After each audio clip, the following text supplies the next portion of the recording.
ফুচকা খেয়ে কি কখনো মন ভরতে পারছেন? হ্যাঁ গাইস, আজকে আপনাদেরকে এমন এক ফুচকার কথা বলবো যেই ফুচকা খেলে আপনাদের মন তো ভরবেই, সাথে পেটও ভরবে। সো গাইস, এই ফুচকা খেতে হলে আপনাকে চলে আসতে হবে গুলশান 2 এর গোল চত্বরে, আমিন ফাউন্ডেশনের ঠিক অপোজিটে। এটা কোনো রেস্টুরেন্ট না, এটা রোড সাইডে একটা দোকান, যে দোকানের নাম দিয়েছে ফুচকা ভাই।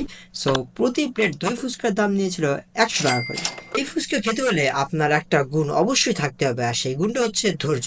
কারণ আমরা ঠিক 1.5 ঘন্টা পর আমাদের অর্ডার করা ফুচকাটা হাতে পেয়েছিলাম। ফুচকা বানানোর প্রসেসটা খুব বেশি আহামরি না হইলেও টেস্ট কিন্তু আমার কাছে অসাধারণ লাগছে গাইজ।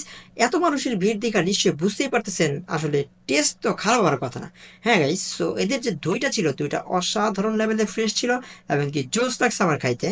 আর প্রত্যেক প্লেটে ফুচকা ছিল মাত্র 8 পিস করে, কিন্তু এই 8 পিস ফুচকা খাইতে গিয়ে আমার বেশ কষ্ট হয়ে গেছে। মানে একদম পেটটা জোস ভাবে ভরে গেছিল। সো আমি মনে করি 100 টাকায় এই ফুচকা ওর্থ ইট। সো গাইজ, আপনারা ট্রাই করে দেখতে পারেন যাইয়া। আপনার কাছে কেমন লাগে অবশ্যই কমেন্ট বক্সে এসে জানাবেন। সো গাইজ, ভালো থাকবেন, সুস্থ থাকবেন, দেখা হবে আগামী কোনো ভিডিওতে। টাটা।